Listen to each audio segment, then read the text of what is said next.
Now listen. Beta, we will start the chapter working of institution. है ना? Now listen it very carefully. I'm going to tell you something. First, your point is how is a major policy decision taken? कैसे एक बड़े जो policy decisions होते हैं वो लिए जाते हैं, मतलब how the decisions has to be taken. While I had told you something in the class yesterday also, but here is suppose a government order. First heading है आपकी, आप सिर्फ समझें, don't see in your books, you just listen it. A government order में क्या रहता है? On August 13th 1990, 13 अगस्त 1990 को क्या हुआ? The government of India issued an order. Bharat सरकार ने एक ऑर्डर पास किया, एक इशू किया एक order, which was called an office memorandum. जिसको क्या बोला जाता है? Office memorandum. मतलब it is just an order passed by the government that is known as office memorandum.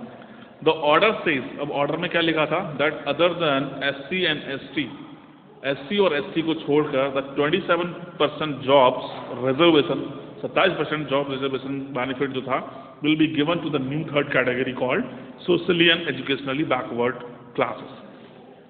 It means ST और SC को छोड़कर 27% जो है वो reservation job reservation benefit will be given to the socially, सामाजिक रूप से, और एजुकेशनली मतलब शिक्षा के हिसाब से जो बैकवर्ड क्लासेस हैं उनको दिया जाएगा. मतलब ST SC को छोड़कर 27% reservation will be given to the ones who are educationally और सोशली बैकवर्ड हैं. Clear? Only persons who belong to backward classes were eligible for this quota. और इस कोटा के लिए कौन लोग? जो बैकवर्ड क्लासेस के लोग हैं सिर्फ वही अलाउड होंगे. ये ऐसा डिसीजन ऑफिस मेमोरेंडम पास किया गया, इशू किया गया भारत सरकार के द्वारा. कब? 13 अगस्त 1990 में. क्लियर हो गया? नाउ देखिए क्या डिसीजन मेकर्स. अब हाउ द डिसीजन, कौन लोग हैं जो डिसीजन लेते हैं और कैसे डिसीजन लिया जाता है. Who decided to issue the memorandum. अब देखिए किसने डिसाइड किया इस ऑफिस मेमोरेंडम को इशू करना? Who had decided it? Such a major decision would have involved other major functionaries. और इसमें कुछ और भी दूसरे मेजर फंक्शनरीज हैं in India which involve the following points. उसके सब कुछ पॉइंट्स के हिसाब से जिनको हम स्टडी कर सकते हैं. I said don't see in your books, listen to me only. Number 1, the president is the head of the state. President जो है वो कौन होता है? स्टेट का हेड होता है. And is the highest formal authority in India. और सबसे हाईएस्ट अथॉरिटी है वो भारत की, इंडिया की. The prime minister is the head of government. और प्राइम मिनिस्टर जो है वो गवर्नमेंट का हेड है. And takes most of the decisions. और ज़्यादातर डिसीजन ये लेता है इन द कैबिनेट मीटिंग. किसमें? Cabinet meetings. Parliament consist of the president. अब देखिए थर्ड इंपॉर्टेंट चीज, parliament consist of the president. Parliament में कौन कौन होता है? एक तो प्रेसिडेंट होता है एंड 2 हाउसेस होते हैं, Lok Sabha and Rajya Sabha. The prime minister must have the support of majority of Lok Sabha. अब प्राइम मिनिस्टर के पास सपोर्ट होता है मेजोरिटी का, लोकसभा की मेजोरिटी का सपोर्ट होता है प्राइम मिनिस्टर के पास. भाई तभी वो प्राइम मिनिस्टर बन सकता है जब मेजोरिटी में होगा. सभा members to pass the memorandum.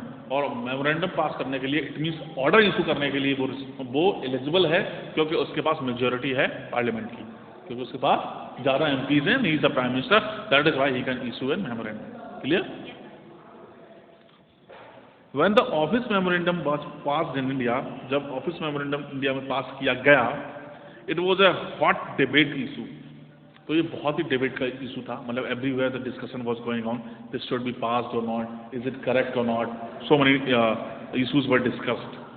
Some felt that this was unfair. कुछ ने फील किया कि ये अनफेयर है, गलत है, as it would deny equality of opportunity. क्योंकि ये जो इक्वल अपॉर्चुनिटीज़ का जो बात कही जाती है वो नहीं रहेगा, वो नेगेटिव हो जाएगा to those who did not belong to backward communities.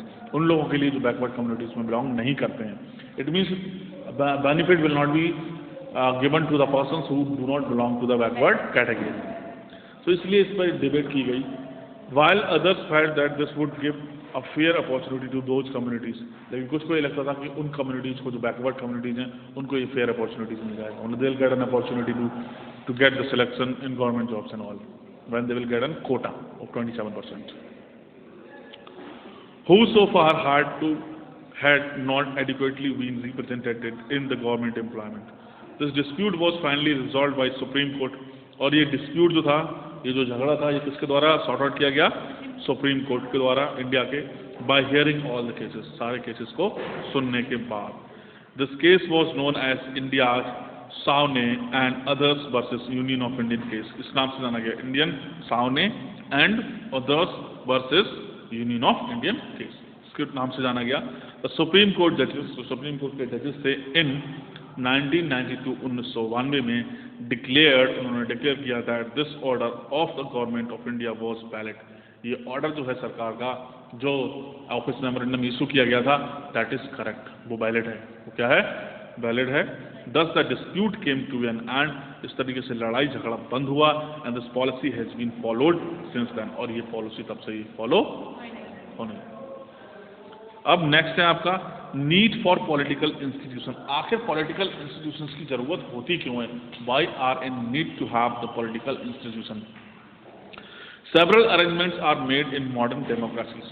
बहुत सारे अरेंजमेंट्स जो हैं वो बनाए गए हैं या किए गए हैं मॉडर्न डेमोक्रेसीज में, विच आर कॉल्ड इंस्टीट्यूशन, जिनको क्या बोलते हैं? इंस्टीट्यूशंस बोला जाता है।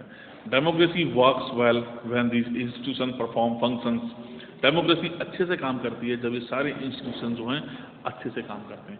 Means to say when the institutions will work properly then obviously the democracy will function properly. है क्या? देखिए, इंस्टीट्यूशन इन्वॉल्व्स मीटिंग। इंस्टीट्यूशन क्या करते हैं? मीटिंग ऑर्गेनाइज करते हैं, कमेटी एंड रूटीन, जो भी काम होना होता है रूटीनली।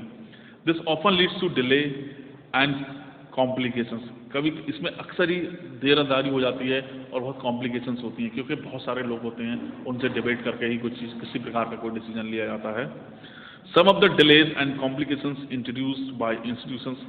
कुछ जो डिलेज और कॉम्प्लिकेशंस होती हैं उनको इंट्रोड्यूस किया जाता है इंस्टीट्यूशंस के द्वारा, आर वेरी यूजफुल, तो बहुत यूजफुल होती हैं। मतलब कई बार जो डिले होती है वो यूजफुल होती है, as they provide an opportunity for a wider set of people to be consulted.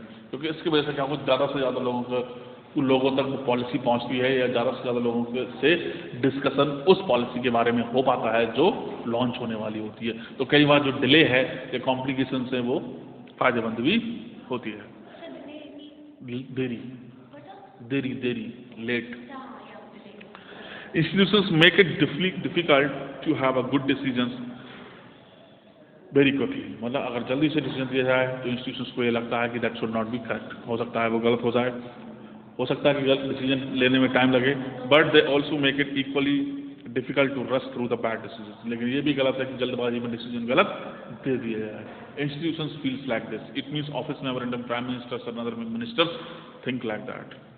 Next topic is one of the most important topic जो आप क्लास 7 से पढ़ते आए, पार्लियामेंट। पार्लियामेंट क्या है? देखिए, decisions are not directly taken in parliament. Decisions जो है वो डायरेक्टली पार्लियामेंट में नहीं लिए जाते कि कोई सा भी डिसीजन, ऐसे तो जो हमारे प्राइम मिनिस्टर साहब हैं वो कोई भी डिसीजन ले सकते हैं ना, फिर डिक्टेटर हो जाएगा, डिक्टेटरशिप हो जाएगी। तो decisions are not directly taken in parliament, directly नहीं लिए जाते हैं पार्लियामेंट में। But parliamentary decisions on the report influences the shape the decisions of the government। लेकिन पार्लियामेंट्री जो डिसीजंस होते हैं वो इन्फ्लुएंस, प्रभावित करते हैं सरकार के डिसीजंस को।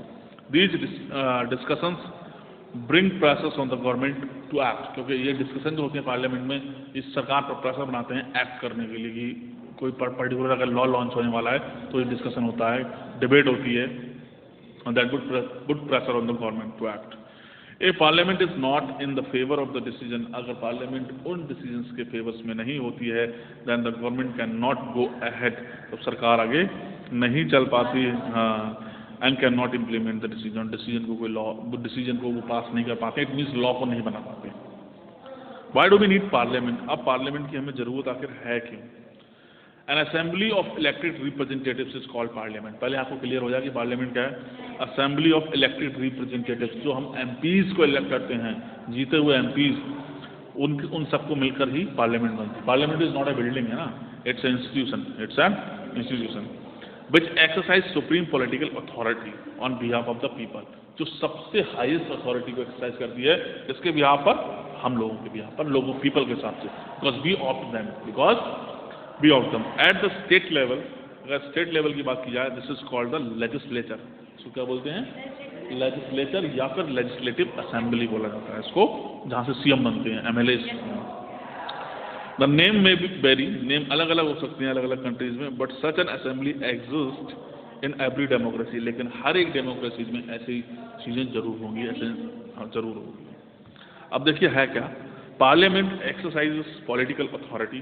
पार्लियामेंट क्या है, एक्सरसाइज करती है पॉलिटिकल अथॉरिटी को on the behalf of people, हम लोगों के बिहाफ पर, इन मैनी वेज, बहुत अलग अलग तरीकों से। वो कौन से हैं? Number 1, parliament is the final authority for making laws in any country. किसी भी कंट्री में फाइनल अथॉरिटी का रोल ये प्ले करती है लॉ बनाने के लिए, और अगर इसने अप्रूवल दे दिया तो लॉ बनता है। प्रधानमंत्री जी लॉ नहीं बनाते हैं, बट द पार्लियामेंट, जब डिबेट होने के बाद पार्लियामेंट ने अप्रूव कर दिया कि this is correct to be pass the law in the form of law, तो वो लॉ हो जाता है। सेकंड है, those who run the government, जो लोग सरकार चलाते हैं, कैन टेक डिसीजंस, वो डिसीजंस ले सकते हैं ओनली व्हेन, तभी, when they get the support of parliament, जब उनको पार्लियामेंट की सपोर्ट होगी तभी वो किसी भी प्रकार का डिसीजन ले। मतलब प्रधानमंत्री अपने आप से कोई डिसीजन नहीं ले सकते unless and until parliament will support it, जब तक पार्लियामेंट सपोर्ट नहीं करेगी। Parliaments control all the money that government have, जितना भी पैसा होता है सरकार के पास, उसको पार्लियामेंट रेगुलेट करती है या कंट्रोल करती है। Clear? Whatever the money. Next है आपका, parliament is the highest forum, सबसे बड़ा संस्थान है। फोरम मतलब सबसे बड़ा संस्थान है, ये इंस्टीट्यूशन है of discussion and debate, discussion और डिबेट का, ऑन द पब्लिक इश्यूज का, एंड नेशनल पॉलिसी जो सरकार कंट्री में बनाई जाती हैं उन सब चीज़ों के लिए। अब देखिए 2 हाउसेस ऑफ पार्लियामेंट, ये पढ़ा देता हूँ, अच्छा टॉपिक है। आपको पता है अपर हाउस लोअर हाउस जो होते हैं। मोस्ट लार्ज कंट्रीज, ज़्यादातर जो बड़ी कंट्रीज हैं, divide the role of power, जो पावर के रोल्स को डिवाइड करती हैं पार्लियामेंट में इन द 2 पार्ट्स, 2 भागों में अलग अलग, विच आर कॉल्ड चैम्बर्स या फिर हाउसेस, जिनको मतलब पार्लियामेंट की जो पावर अलग अलग भागों में पावर डिवाइड होती है उनको आप चैम्बर्स भी बोल सकते हो या फिर हाउसेस भी बोलते हैं। 1 house is usually directly elected by people, एक हाउस को डायरेक्टली हम लोग अपॉइंट करते हैं, पीपल चुनते हैं, and exercise the real power of behalf, और जो पावर को एक्सरसाइज करते हैं हमारे बिहाफ पर एक हाउस वो होता है। And the second house is usually elected indirectly, second house जो होता है वो इनडायरेक्टली इलेक्ट किया जाता है, and perform some special function, और कुछ स्पेशल फंक्शंस को ये परफॉर्म करते हैं। The most common work for the second house is, जो सबसे कॉमन वर्क है सेकेंड हाउस का वो है, is to look after the interest of various states, अलग अलग स्टेट्स का इंटरेस्ट को देखना कि किस स्टेट में किस चीज़ की जरूरत है, रीजन क्षेत्र का, and federal unit, federal unit का मतलब वो स्टेट्स होते हैं। In India parliament consist of 2 houses, Bharat में जो है पार्लियामेंट के 2 हाउसेस हैं। The 2 houses are known as, जिनको जाना जाता है, the council of states Rajya Sabha, the house of people Lok Sabha. याद रखें, council of states Rajya Sabha, houses of people Lok Sabha. The president of India is a part of parliament, president तो पता है हमें, इंडिया का पार्लियामेंट का एक पार्ट होता है। ऑल्दो ही और she is not the member of either house, ये किसी भी हाउस का मेंबर नहीं होता है, मतलब इसकी इंडिपेंडेंट पास होती हैं, it is not belonging to any political party. All laws made in the houses come into force only after receiving the assent of the president, सारे जो लॉज होते हैं जो हाउसेस में डिस्कस किए जाते हैं या बनते हैं, वो तभी फोर्स में ला पाते हो, वो तभी पावर में आ पाते हैं जब उनको प्रेसिडेंट एसेंट कर देता है या प्रेसिडेंट अप्रूव्ड कर देता है। Indian constitution does give the Rajya Sabha some special power, Bharat के संविधान में राज्यसभा के लिए कुछ स्पेशल पावर दी गई हैं over the states, but on the most matter, लेकिन ज़्यादातर मैटर्स पर Lok Sabha exercise supreme power, Lok Sabha की पावर जो है वो सुप्रीम मानी जाती है। Here are some points that illustrate this, यहाँ पर कुछ पॉइंट दिए गए हैं जो इसके बारे में बताते हैं। These points I think we will study tomorrow. It's enough for today. What I have told you. Listen this video again and again to make your points clear. Thank you very much.